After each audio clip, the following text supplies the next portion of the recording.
Follow कीजिए हमारे Facebook page को और सब्सक्राइब कीजिए यूट्यूब चैनल को टेक्निकल सब्जेक्ट और टेक न्यूज़ की वीडियो सबसे पहले पाने के लिए।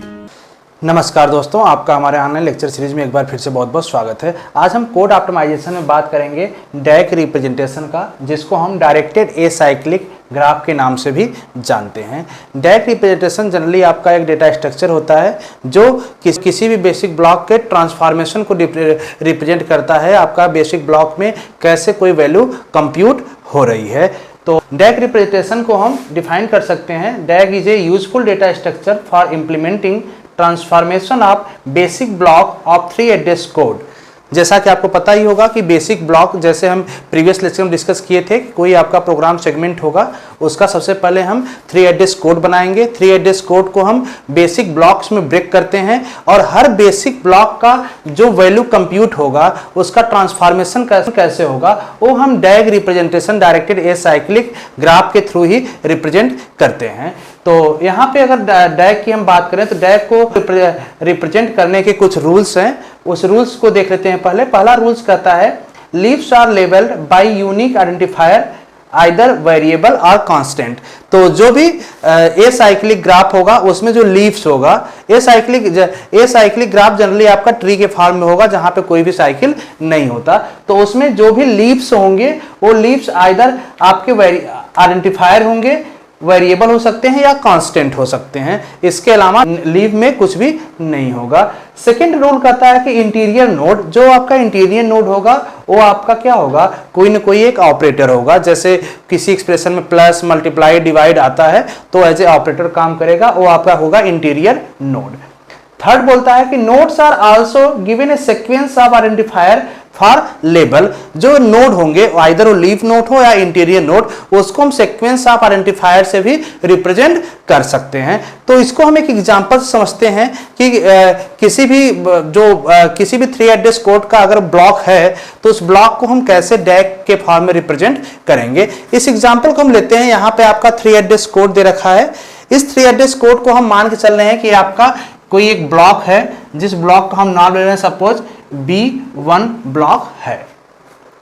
इस अगर ब्लॉक की हम बात करें तो यहाँ पे नंबर ऑफ स्टेटमेंट कितने हैं, 10 स्टेटमेंट हैं। इसी का अगर मुझे डैक के फॉर्म में रिप्रेजेंट करना हो, डैक मींस इसी हर ब्लॉक का, अगर किसी प्रोग्राम सेगमेंट में मोर देन 1 ब्लॉक है तो हर ब्लॉक के लिए आपका अलग डैक बनेगा। तो इसके डैक के लिए हम इसको मान के चल रहे हैं आपका कि सिंगल ब्लॉक है, इसी के लिए हम डैक रिप्रेजेंट करने जा रहे हैं। तो डैक कैसे रिप्रेजेंट होगा, हम स्टेटमेंट बाइज स्टेटमेंट चलेंगे। सबसे पहला स्टेटमेंट बोल रहा है आपका T1 equal to 4 multiply by I, means 4 multiply by I की वैल्यू असाइन होगी आपकी T1 को। तो हम कैसे करेंगे, आपका एक 4 ले लेंगे लीव्स में और आई ले लेंगे लीव्स में, मल्टीप्लाई करेंगे किससे, इन दोनों का मल्टीप्लाई करेंगे। अब देखिए लीव्स नोड का क्या होगा, लीव्स नोड वेरिएबल हो सकता है, कांस्टेंट हो सकता है, तो वेरिएबल मैंने ले लिया, कांस्टेंट ले लिया। यहाँ पे इंटीरियर नोड क्या होगा आपका, कोई ऑपरेटर हो सकता है, तो यहाँ पे ऑपरेटर ले लिया। इसको हम किसके पास असाइन कर रहे हैं, T1 के पास, तो यहाँ पे हम इसका नेम लेबल कर सकते हैं T1। अब इसके बाद स्टेटमेंट 2 पे आइए। स्टेटमेंट 2 क्या कहता है कि स्टेटमेंट एक T2 वेरिएबल होगा जहां पे T1 जो T1 यहाँ पे वैल्यू कंप्यूट हुई वो इस फॉर्म में यहाँ पे एरे के फॉर्म में आएगी। मींस यहाँ पे T1 की वैल्यू कंप्यूट हुई। अगर हम इसको देखें यहाँ से तो हम ले सकते हैं यहाँ पे A और यहाँ पे इसके पास क्या आ जाएगा, T1 की वैल्यू यहाँ पे आ जाएगा। क्या हो जाएगा, A T1 और एक किसके इक्विवेलेंट हो जाएगा, इसको हम कह सकते हैं T2। नेक्स्ट स्टेटमेंट देखिए, नेक्स्ट क्या बोला, T3 equal to 4 multiply by I. अब 4 मल्टीप्लाई बाई आई यहाँ पे ऑलरेडी लीव्स नोड पे है यहाँ पे, और यही आपकी इक्विवेलेंट किसके, T3 की, तो हम यहाँ पे कामा करके क्या कर देंगे, T3 कर देंगे। तो इस तरह से भी हम इसको कर सकते हैं क्योंकि T3 की वैल्यू भी इसी की इक्विवेलेंट है। अब T4 निकालते, T4 क्या बोल रहा है आपका, B T3 मींस यहां से ही निकलेगा क्योंकि T3 यहाँ पे ये T3 इस फॉर्म में जाएगा यहाँ पे, तो यहां से आ जाएगा आपका अगेन, और यहां पे हो जाएगा आपका B और यहां पे T3 आ जाएगा यहां से, और ये वैल्यू क्या हो जाएगी आपकी T4। ठीक है। अब इसके बाद नेक्स्ट स्टेटमेंट देखिए, T5 equal to T2 multiply by T4। अब T2 यहां पे कंप्यूट है, T4 यहां पे कंप्यूट है, मतलब इसकी वैल्यू और इसकी वैल्यू ये दोनों क्या होंगे, मल्टीप्लाई होंगे और यहां पे वैल्यू कंप्यूट क्या होगी आपकी T5। अब T5 प्लस प्रॉड आपका एक वेरिएबल है, अगर इन दोनों को एडिशन करते हैं T5 और प्रॉड को तो किसके पास जाएंगे, 6 के पास। तो T5 अगर हम ले लें प्लस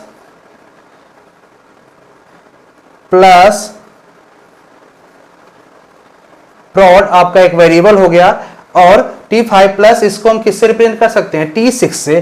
तो यहां पर हो जाएगा आपका T6, और यही T6 यहां पे T6 किसको वैल्यू साइन कर रहा है, प्रॉड को, मतलब T6 की वैल्यू ही किस नाम से होगी, प्रॉड भी हो सकती है। अब देखिए यहां पे प्रॉड लीफ पे भी आ गया, प्रॉड किस पे आ गया, रूट पे भी आ गया। जब ऐसा कहीं कंसेप्ट आता है कि लीफ और रूट पे दोनों पे अगर सेम वेरिएबल नेम आते हैं तो एक को हम डिस्टिंग्विश करने के लिए किसी एक को सपोज मैंने बना लिया प्रॉड 0, तो इसको 0 ले लिया, तो यहाँ पे बाय डिफॉल्ट आपका केवल प्रॉड रह गया, तो दोनों क्या हो जाएंगे, अलग अलग डिनोट होंगे। क्लियरली समझ में आएगा कि कौन सा लीफ का काम कर रहा है, कौन सा नोड का काम कर रहा है, इंटीरियर नोड का काम कर रहा है। इसके बाद T7 equal to I plus 1। अब ध्यान दीजिए I की वैल्यू यहाँ पे ऑलरेडी लीफ नोट्स पे है, अगर हम यहाँ पे 1 की वैल्यू और ले लें तो I प्लस 1, इसको हम क्या कर सकते हैं, T7, और T7 की वैल्यू ही आपकी क्या होगी, इसी को हम I भी कह सकते हैं, क्योंकि T7 की वैल्यू किसके पास जा रही है, I के पास। अब देखिए अगेन यहाँ पे लीफ पे I है और यहाँ पे I आ गया, तो इसको डिस्टिंग्विश करने के लिए लीफ वाले को हम एक I0 नाम से डिनोट कर लेंगे कि ये डिस्टिंग्विश हो कि यहाँ पे I कौन सी है, एज ए लीफ वाली है, और यहाँ पे एज ए इंटीरियर नोड है। एंड लास्ट स्टेटमेंट है if I is get less than equal to 20, तो I की वैल्यू यहाँ पे कंप्यूट हो चुकी है, ये वाली वैल्यू, तो इसका हो जाएगा less than equal to 20, go to statement 1। Statement 1 means go to यहाँ पे आएगा, तो हम यहाँ पे स्टेटमेंट 1 ले लेंगे, स्टेटमेंट 1। तो यही आपका क्या हो जाएगा, DAG representation of that particular question. Next हम आगे बात करते हैं एप्लीकेशन ऑफ DAG की। तो एप्लीकेशन ऑफ DAG में अगर हम बात करें तो 3 मेजर एप्लीकेशन होते हैं आपके डायरेक्टेड एसाइक्लिक ग्राफ के। पहला होता है determining common sub expression and eliminate it. किसी भी बेसिक ब्लॉक में डिटरमाइन करता है कॉमन सब एक्सप्रेशन, जैसा इसके प्रीवियस लेक्चर में हम देखें तो वहां पे कॉमन सब एक्सप्रेशन एलिमिनेशन मैंने देखा था कि कैसे कॉमन सब एक्सप्रेशन एलिमिनेट करते हैं। तो DAG का पहला एप्लीकेशन है कि जो भी आपका यहाँ पे नंबर ऑफ स्टेटमेंट दिए होंगे 3 एड्रेस कोड के फॉर्म में किसी भी ब्लॉक में, उसमें आइडेंटिफाई करेगा आपका कॉमन सब एक्सप्रेशन, एंड उसको अगर हम ऑप्टिमाइज करना चाहें तो कॉमन सब एक्सप्रेशन में को रिमूव करके उसको हम ऑप्टिमाइज भी कर सकते हैं कोड को। सेकेंड एप्लीकेशन है आपका determining which name are used inside but evaluated outside the block. जैसे इसमें अगर हम देखें इसी एग्जांपल में तो यहाँ पे कई सारी यहाँ पे कुछ ऐसी वैल्यू होंगी जिसका हम इस ब्लॉक में यूज तो किए, लेकिन उसकी वैल्यू कंप्यूट कहाँ पे हुई, वो इस ब्लॉक में न हो कि किसी और ब्लॉक में कंप्यूट हुई होगी। जैसे हम अगर बात करें यहाँ पे I, अगर I की बात देखें तो यहाँ पे I तो हम डायरेक्टली यूज कर रहे हैं, लेकिन I की जो वैल्यू है वो कंप्यूट कहाँ हुई होगी, I की सबसे पहले जो वैल्यू कंप्लीट हुई होगी इसके पहले वाले ब्लॉक में कहीं कंप्यूट हुई होगी, जहां से I की वैल्यू यहाँ पे आई है। थर्ड बोल रहा determining which statement of block could have their computed value but used outside the block. अब इसमें कुछ ऐसे स्टेटमेंट होंगे जिसका हम वैल्यू यहाँ पे कंप्यूट तो किए, लेकिन उसका यूज कहां करेंगे, उसका किसी अनदर ब्लॉक में या इसके इस ब्लॉक के बाहर हम यूज करेंगे। जैसे एग्जांपल तौर पे अगर हम देखें तो जैसे यहाँ पे मैंने किसको यूज किया, कंप्यूट किया T3 का, लेकिन T3 हम यहीं पे यूज कर लिए। यहां पे मैंने कंप्यूट किया T5 हम यूज कहां कर लिए, T5 यहां पे हम यूज कर लिए। इसी तरह से T6 हम यहां पे यूज कर लिए। लेकिन अगर हम देखें कंप्यूटेशन ऑफ प्रॉड, ये जो वैल्यू कंप्यूट हुई इसका हम कहीं पे यूज किए हैं इस ब्लॉक के अंदर, इस ब्लॉक के अंदर हम यूज नहीं किए, केवल वैल्यू कंप्यूट किए। इसका कंप्यूटेड वैल्यू हम कहीं पे इसके आउटसाइड ब्लॉक में यूज कर सकते हैं। तो ये सारा आइडेंटिफिकेशन डिटर्मिनेशन आपका काम करता है डायरेक्टेड एसाइक्लिक ग्राफ। तो चलिए सबसे पहले हम देखते हैं determining common sub expression and eliminate it. इसी एग्जांपल में देखते हैं कि इसमें कॉमन सब एक्सप्रेशन कैसे आइडेंटिफाई करेगा और उसको एलिमिनेट कैसे करेगा। जैसा कि अभी मैंने डायग्राम DAG आपका रिप्रेजेंट किया था इसी एक्सप्रेशन इस ब्लॉक के लिए, तो इस ब्लॉक का आपका DAG रिप्रेजेंटेशन कुछ इस तरह से है। अगर हम यहाँ पे देखें तो कई सारे नोड को, जैसे यहाँ पे मल्टीप्लाई नोड पे देखें तो यहाँ पे T1 और T3 दोनों वैल्यू कंप्यूट हो रही है, मतलब T1 की वैल्यू 4 मल्टीप्लाई बाई आई है, T3 की वैल्यू यही है। इसी तरह से हम यहाँ पे देखें तो T6 और प्रॉड इन दोनों की वैल्यू क्या है, वही वैल्यू है प्रॉड प्लस T5। इसी तरह से यहाँ पे I7 और T7 और I हम देखें तो ये भी क्या हो रहा है, ये भी कॉमन है, ये भी कॉमन सब एक्सप्रेशन है, ये भी कॉमन सब एक्सप्रेशन है। तो जो कॉमन सब एक्सप्रेशन है उसमें से हम ट्राई करते हैं जो टेम्पोररी वेरिएबल है आपका, टेम्पोररी वेरिएबल रिमूव हो जाए, कम से कम आपके टेम्पोररी वेरिएबल आपके यूज्ड हो, तो उसी को हम रिमूव करके आपको एक ऑप्टिमाइज फॉर्म में ब्लॉक बना लेंगे। चलिए इसी से अब हम ऑप्टिमाइज करते हैं। जैसे अगर हम इसी ब्लॉक को ऑप्टिमाइज करना है तो देखिए सबसे पहला स्टेटमेंट क्या है आपका, जो लीफ वैल्यू क्या है 4 मल्टीप्लाई बाई आई, ये किसको कंप्यूट कर रहा है, T1 को। तो T1 तो हम रखेंगे क्योंकि यहाँ पे देखिए T1 और T3 दोनों आपके क्या है, दोनों क्या है टेम्पोररी वेरिएबल है, तो किसी भी एक टेम्पोररी वेरिएबल को रखेंगे, एक को हम रिमूव करेंगे। तो यहाँ पे मैंने ले लिया T1 क्योंकि सबसे पहले आया था तो सबसे पहले हम यूज करेंगे। तो T1 से लेके जितने भी टेम्पोररी वेरिएबल है उसका हम एक सीक्वेंस भी बना लेते हैं, जैसे T1, T2, T3, T5, T6, T7, इस तरह से जितने भी आपके टेम्पोररी वेरिएबल होंगे उसको हम ले लेंगे। तो यहाँ पे सीरीज वाइज रखेंगे, मतलब सबसे पहले अगर T1 आता तो उसको हम रखेंगे, अगर T1 T3 एक साथ आ गया तो T1 को हम रखेंगे, 3 को रिमूव करेंगे। तो यहाँ पे T1 को हम रखेंगे, T3 को यूज नहीं करेंगे। तो T1 की वैल्यू क्या हो जाएगी यहाँ पे 4 मल्टीप्लाई बाई आई। अब ध्यान दीजिए T1 की ही वैल्यू T3 के बराबर है। चलिए नेक्स्ट स्टेटमेंट पे आते हैं। नेक्स्ट स्टेटमेंट यहाँ पे क्या है T2 कैलकुलेट हुआ है तो T2 हम कैलकुलेट कर लेंगे। T2 की वैल्यू क्या है T1। अब देखिए यहाँ पे T3 आ गया, T3 की वैल्यू किसके इक्विवेलेंट है, T1 के। तो हम इस एक्सप्रेशन को क्या करेंगे, इसका यूज नहीं करेंगे, इसको एलिमिनेट करेंगे, आपका नेक्स्ट स्टेटमेंट पे आ जाएंगे। क्यों, क्योंकि T1 और T3 दोनों इक्विवेलेंट है। अब T4 पे आ जाएंगे तो T4 की वैल्यू क्या हो जाएगी B। अब यहाँ पे T3 जगह हम कौन सी वैल्यू यूज कर सकते हैं, डायग में देखिए आप, T3 जगह हम यूज कर सकते हैं T1 को, तो यहाँ पे लेंगे T1। नेक्स्ट स्टेटमेंट पे आइए, यहाँ पे T5 में अगर देखें तो T2 मल्टीप्लाई बाई T4 ऐसे ही रहेगा। अगर स्टेटमेंट नंबर 6 पे आए तो देखिए यहाँ पे वैल्यू क्या हो रही है, अगर इन दोनों को हम एक साथ देखें तो T6 में प्रॉड प्लस T5 हो रही है, प्लस इसी प्रॉड में T6 की वैल्यू असाइन हो रही है, मतलब T6 और प्रॉड इन दोनों को हम देखिए T6 और प्रॉड दोनों सब एक्सप्रेशन कॉमन एक्सप्रेशन है, तो इन दोनों को हम एक स्टेटमेंट में ब्रेक कर देंगे। तो हम टेम्पोररी वेरिएबल को रिमूव करेंगे यहाँ पे, क्योंकि टेम्पोररी वेरिएबल हम जनरली रिड्यूस करना होता, तो इसको हम T6 नहीं यूज करके हम प्रॉड को यूज कर लेंगे। यहाँ पे प्रॉड इक्वल टू हम लिख सकते हैं प्रॉड प्लस T5। अब देखिए यहां से ये दोनों स्टेटमेंट कंबाइन होकर सिंगल स्टेटमेंट में बन गए।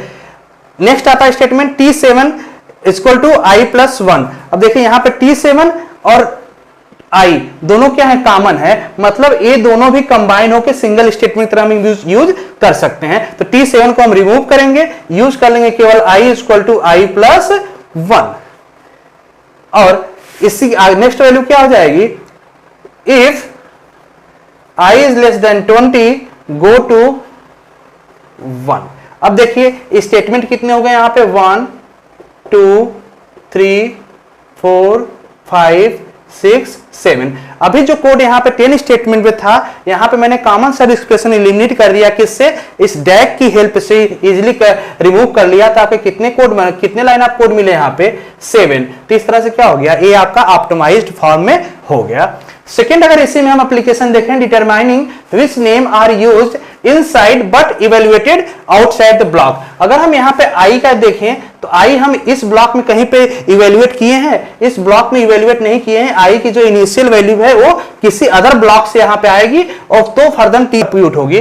तो आपका आई इस तरह से इसकी वैल्यू कैलकुलेट है आउटसाइड द ब्लॉक पे। नेक्स्ट आपका है थर्ड एप्लीकेशन देखें, determining which statement of block could have their computed value but used outside the block. अगर हम यहां पे भी देखें तो कोई ऐसा यहां पे वेरिएबल है जिसकी वैल्यू यहां पे कंप्यूट तो हुई है लेकिन यूज यहां पे नहीं हो रही है, वो किसी और ब्लॉक में यूज होगी। अगर हम प्लॉट की देखें इस प्लॉट को तो इसकी वैल्यू यहां पे कंप्यूट तो हुई लेकिन इसकी यूज मेन यूज कहां होगा, इसके बाहर होगा। जब ये लूप ब्रेक करेगा तो मेन प्लॉट की वैल्यू कहां जाएगी, इसके बाहर। अगर हम यहाँ पे T2 देखें, T2 का यूज कंप्यूट तो यहाँ पे हुआ लेकिन यूज यहाँ पे ही हो गया। इस तरीके से T4 को देखें तो कंप्यूट यहाँ पे हुआ, यूज यहाँ पे हो गया। तो हम यहां से भी आइडेंटिफाई कर सकते हैं कि कौन से इनसाइड ब्लॉक आ रहा है और क्या आउटसाइड द ब्लॉक जा रहा है। तो ये आपके एप्लीकेशन का हो गया। एक क्वेश्चन हम नोट करते हैं यहां पे, इसको खुद से सॉल्व कीजिएगा, इसका आंसर बताइएगा आप कमेंट बॉक्स में कि इसका आंसर क्या होगा। आपके लिए क्वेश्चन हम छोड़ जा रहे हैं यहां पे। ये आपका सपोज कोई ब्लॉक है, इस बेसिक ब्लॉक को आपका डैग बनाना है, उस डैग में आइडेंटिफाई करना है कॉमन सब एक्सप्रेशन, अगर कॉमन सब एक्सप्रेशन है तो उसको एलिमिनेट करना है, और आपको आइडेंटिफाई ये भी करना है कि यहाँ पे कौन कौन से ऐसे नेम है जो इनसाइड द ब्लॉक यूज हो रहे हैं लेकिन इसकी इवेल्युएटेड वैल्यू बाहर से आ रही है, प्लस ऐसी कौन सी कंप्यूटेशन है जो यहाँ पे वैल्यू कंप्यूट तो हो रही है लेकिन इसका यूज आउटसाइड द ब्लॉक होगा। तो आप इसका आंसर कमेंट बॉक्स में जरूर बताइएगा। तो आज के लेक्चर में बस इतना ही करते हैं। नेक्स्ट लेक्चर में हम बात करेंगे कोड जनरेशन के बारे में।